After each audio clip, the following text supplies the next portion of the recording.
Kaluga, Rússia. Maio de 1903. O professor de escola russa pouco conhecido, Konstantin Tsiolkovsky, publica um artigo sobre ciência de foguetes, intitulado Exploração do Espaço Sideral por Meio de Foguetes. Em uma época na qual os irmãos Wright ainda estão tentando realizar o primeiro voo, Tsiolkovsky escreve sobre conceitos inovadores para a exploração do espaço, incluindo o que ele chama de a equação de foguete ideal, uma fórmula que calcula a quantidade de velocidade necessária para levar um objeto ao espaço sideral. Incrivelmente, suas teorias acabaram sendo fundamentais para ajudar a União Soviética a lançar o primeiro objeto fabricado pelo homem em órbita mais de 50 anos depois. Konstantin Tsiolkovsky não era um cientista com formação clássica, ele era um professor de matemática do ensino secundário, mas estava tão interessado em ir para o espaço que ele criou a ciência e a matemática do foguete no início de 1900, que levou a primeira coisa criada pela humanidade a ser lançada no espaço, o Sputnik. Para ilustrar o quanto o trabalho de Tsiolkovsky foi influente, esse é o trabalho básico que todo mundo acabou usando mais tarde. Von Braun usou durante sua pesquisa sobre foguetes e a maior parte do mundo vê a equação de foguetes de Tsiolkovsky como o começo da moderna ciência de foguetes.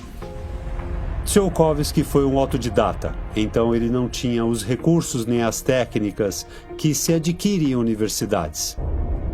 E sabendo disso, é muito interessante como ele foi capaz de criar suas fórmulas e ter suas ideias sobre viagens espaciais. De onde ele tirou essas ideias? De onde vem o seu conhecimento?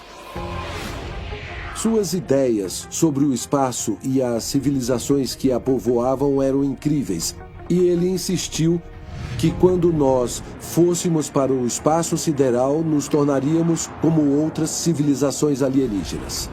Civilizações alienígenas?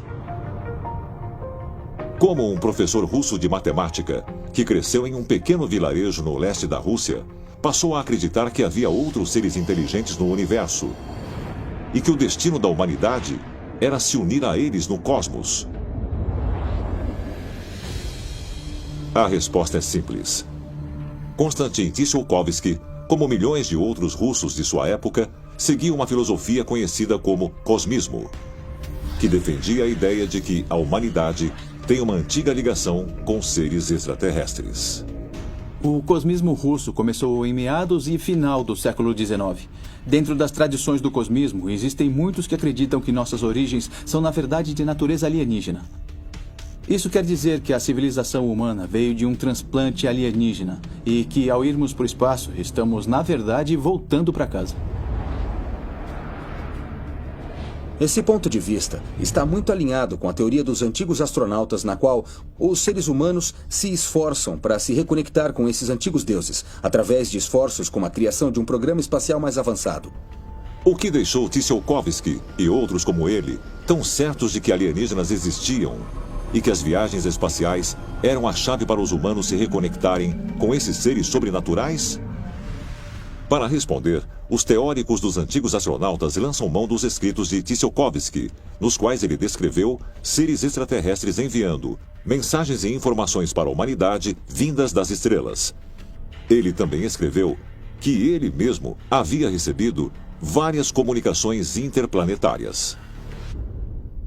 Tsiolkovsky experimentou tremendos avistamentos em sua vida. Um foi em 1889. Ele estava olhando para o céu e, de repente, viu uma nuvem perfeita, na forma de uma cruz de 4 pontas, voando sobre ele. Tsiolkovsky acreditava que o universo está fervilhando de vida e que essas formas de vida estavam influenciando e guiando a evolução humana na história.